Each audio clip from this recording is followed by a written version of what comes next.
Section 5.1 talks about systems of equations. So in 5.1, we're going to talk about different methods of solving systems of equations. And the first method is by graphing. And one of the reasons why I like doing graphing is that we're going to be able to solve these systems using algebraic methods, but without doing the graphing, a lot of times I think we're missing what it is we're really finding. Okay, so let's go through the first problem here. Again, it's telling me to solve by graphing.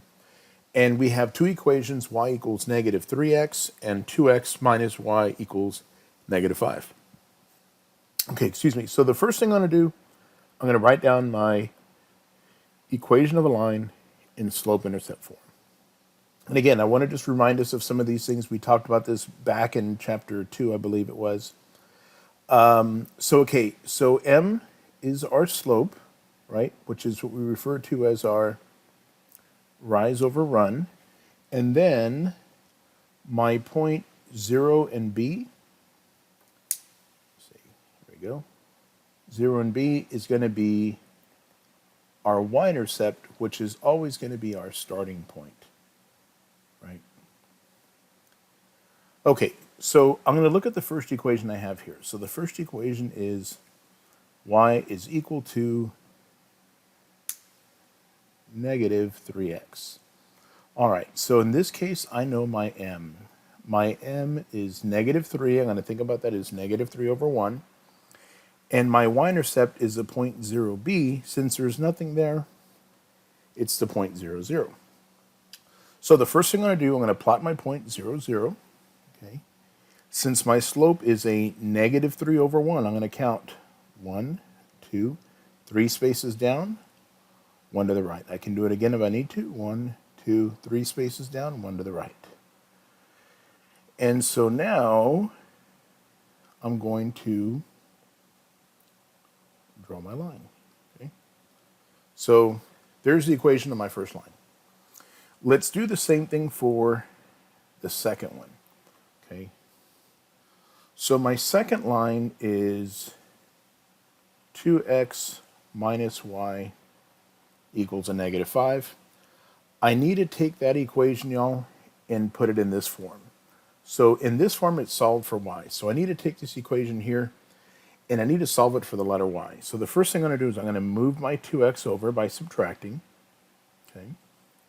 And now I'm left with a negative y, because those cancel. There was a negative in front of the y, is equal to a negative 2x minus 5. We're almost done. Excuse me. I'm going to divide everything by a negative 1 now, all the way across. So y equals negative and negative cancel. So this is 2 over 1 with an x. Negative and negative cancel, plus 5. Okay, so here, my m is 2 over 1, and my y-intercept is the point 0.05. Okay, so let's see if we can do that. Here's my point 0.05, and our slope was 2 over 1, so I would have to move up to 1, 2, and over 1. I could also go down 2 and to the left 1, and there we go. Okay, so here's the equation of my line, or the graph of my line. Now, what we're looking for is we're looking for the coordinates of the point where those two lines meet. So those two lines meet at negative 1, 3. This is what it means to solve a system of equations. We're looking for the point where those two graphs intersect each other, okay? So I think I only have the one problem of us doing it by graphing. You probably only have one, maybe two in your homework. But I want us to keep reminding ourselves that as we go through the other methods, this is in essence what it is we're looking for. We're looking for the point where the two lines meet, okay? So these two lines cross at the point negative 1, 3. That is our solution. So the solution for a system of equations is always going to be a point. So remember, every point has two coordinates, an x coordinate and a y coordinate. And we need to write them in parentheses because it is a point, okay? So now we get to the second problem. And it's telling me to solve by substitution. Okay, so let's go through the substitution method. And the substitution method says, I'm going to look at these two equations, and I'm going to ask myself, number one, sorry guys, my pen is freezing up, is any equation solved for x or y? And we would say yes. Actually, the bottom equation is solved for the letter x. The letter x is by itself. Okay. Number two, substitute that into the other equation.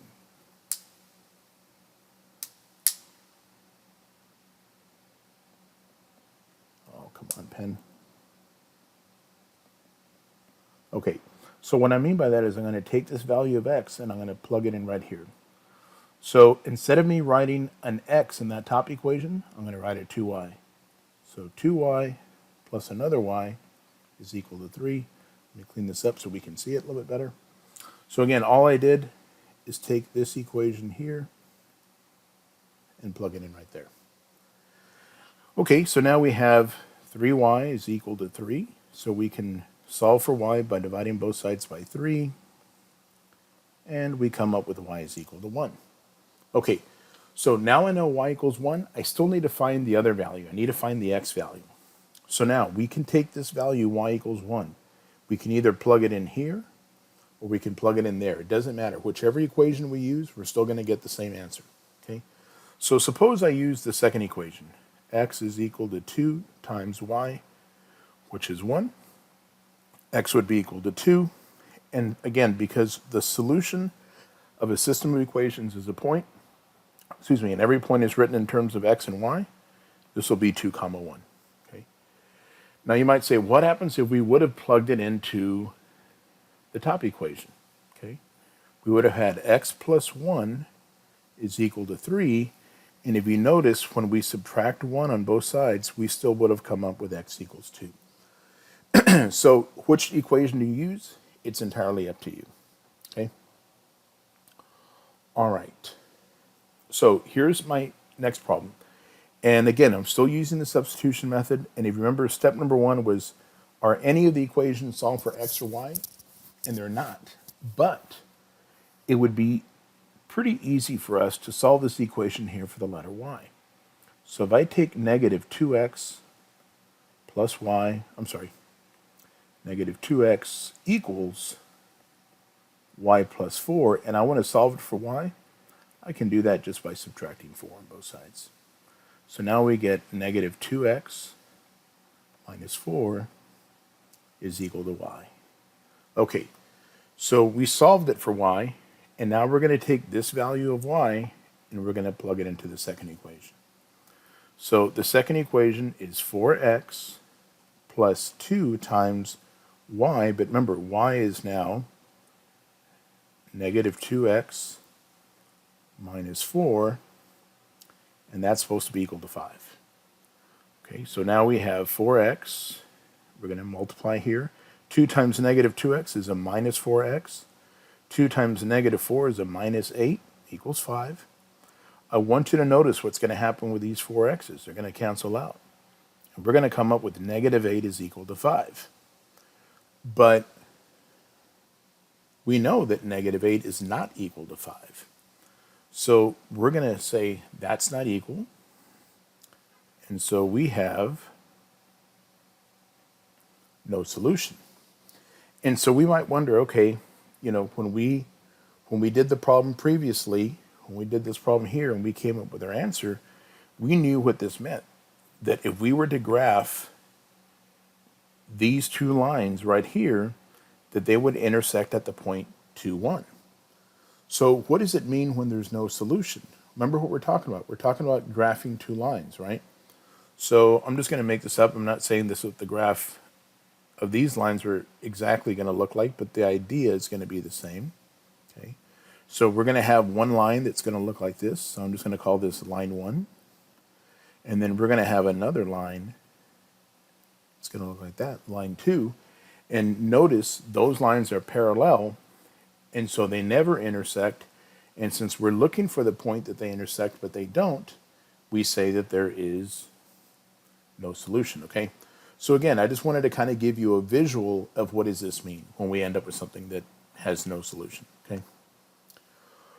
Alrighty, so let's take a look at the next problem here, and it's asking us to solve by the elimination method.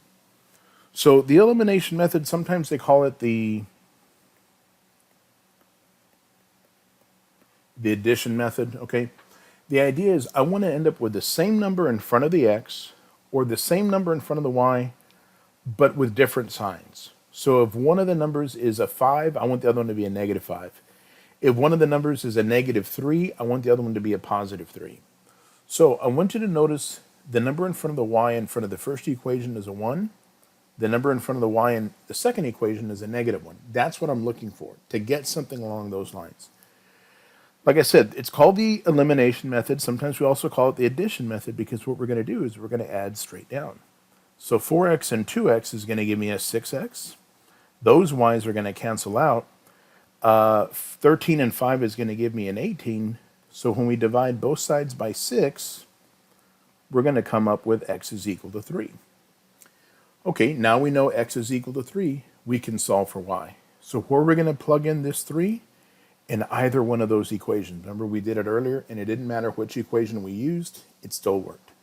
I'm just going to use the top equation, okay?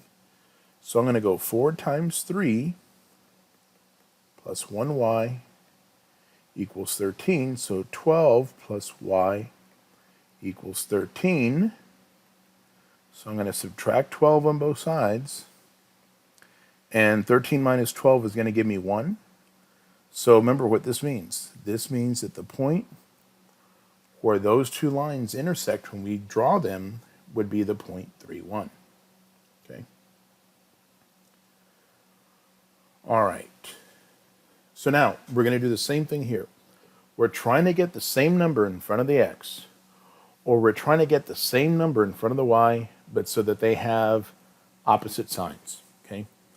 So the first thing I notice here is I have a 3x here, and over here, oops, let's see, I got a negative 6 or 6x. So if I was looking at those two terms, I might say, wow, I would really like that positive 3x in the top equation to really be a negative 6x, so that when we add the two equations together, the x's would eliminate, right? You might say, well, how can we do that? Let's put parentheses around the top equation. And if we multiply the top equation by negative 2, let's see what happens. So negative 2 times 3x, we get a negative 6x. Negative 2 times y, we get a minus 2y. And negative 2 times a negative 11, we come up with a positive 22. And then if I just rewrite the second equation on the bottom, 6x, let's see, what is this? Minus 2y is equal to a negative 2, and we add straight down here. These x's will cancel. This is going to give me a minus 4y equals a 20. So when we divide both sides by negative 4, we come up with y is equal to negative 5. And so now what we need to do is we need to solve the equation for x. So again, we can come back. We can use the bottom equation, we can use the top equation, we can even use this one here. I'm going to stick with that top equation again. Okay. So I'm going to write out 3x plus a negative 5 equals negative 11. So I'm going to add 5 to both sides, right, to cancel with that negative 5. So 3x equals, that's a negative 6. I'm going to divide both sides by 3. And I'm coming up with x equals negative 2. Okay. So again, let's just remind ourselves, what does this mean? That when we draw those two lines, they're going to intersect at the point negative 2 and 5. Okay. Alrighty. So I'm sticking with my method of elimination, and we're going to see if we can't get rid of either the x's or we're going to get rid of the y's. Excuse me, and we have options. So I might look at the top equation and say, look, that's a 4.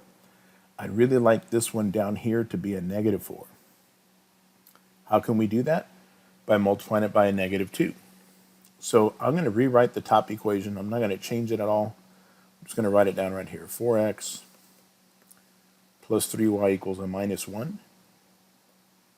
And then let's multiply this here by negative 2. So this is a minus 4x minus 10y equals a negative 6. So we're going to add straight down. Those x's will cancel.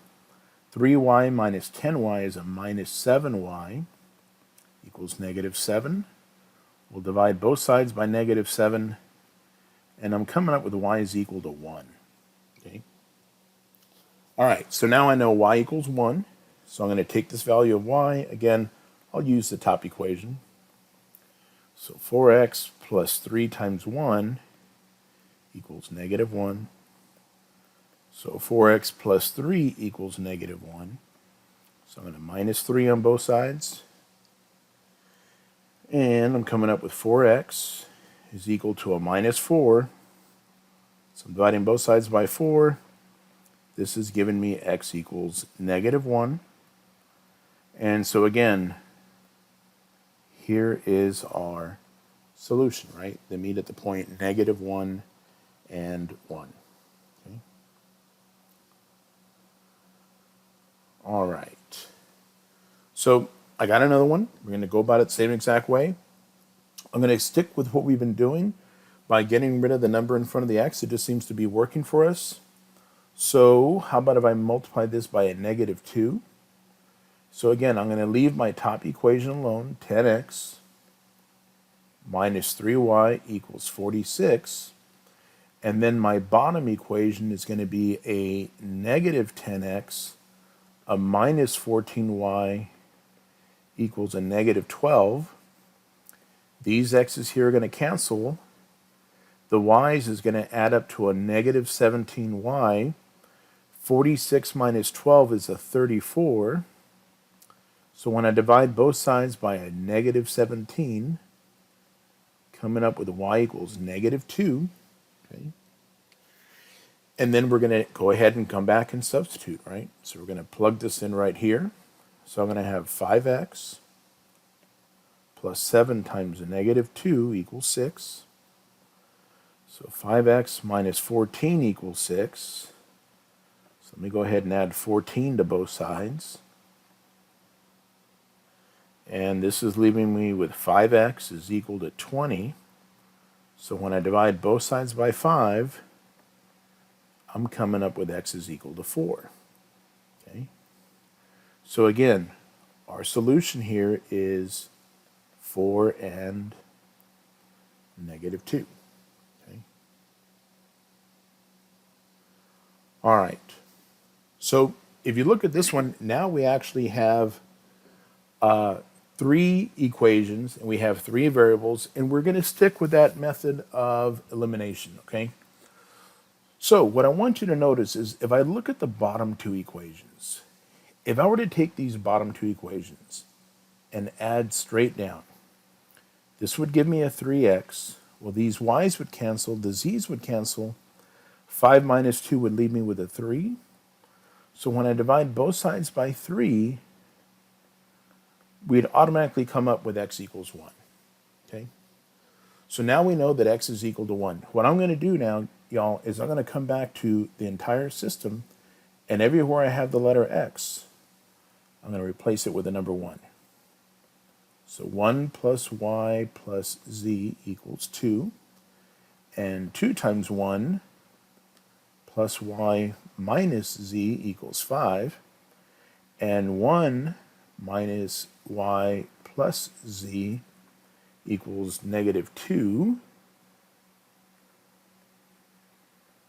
Okay. And so let's keep working here. Let me see. So if I subtract 1 on the first equation, that's going to leave me with y plus z equals 1. This number here is just really going to give me a 2. Okay. So if I subtract 2 on the second equation, that's going to leave me with y minus z equals 3. And if I minus 1 here, that's going to leave me with negative y plus z equals negative 3. Okay, I want you to notice though, in the top of these two equations here, if I were to add those two equations together, we would end up with a 2y. Our z's would cancel, is equal to 4. So then, if I divide both sides by 2, that would leave me with y is equal to 2. Okay? So now I know that y is equal to 2. So if I come back to, say, my top equation, and we know that x is 1, and we just found y to be equal to 2. So let's see what happens if we write that out. We're going to have 1 plus 2 plus z equals 2. This is 3 plus z is equal to 2. So if I go minus 3 and minus 3, then z equals negative 1. Okay. Now, you might say, okay, how do I write it now that I have my three values? So the way we write it, you know, when we write a regular point, we go x comma y. Well, now that we have three values, we write it like this, x comma y comma z. So x is 1, y is 2, and z is negative 1, right? So this here is just showing you the format, and this here is my actual solution. And that right there is 5.1.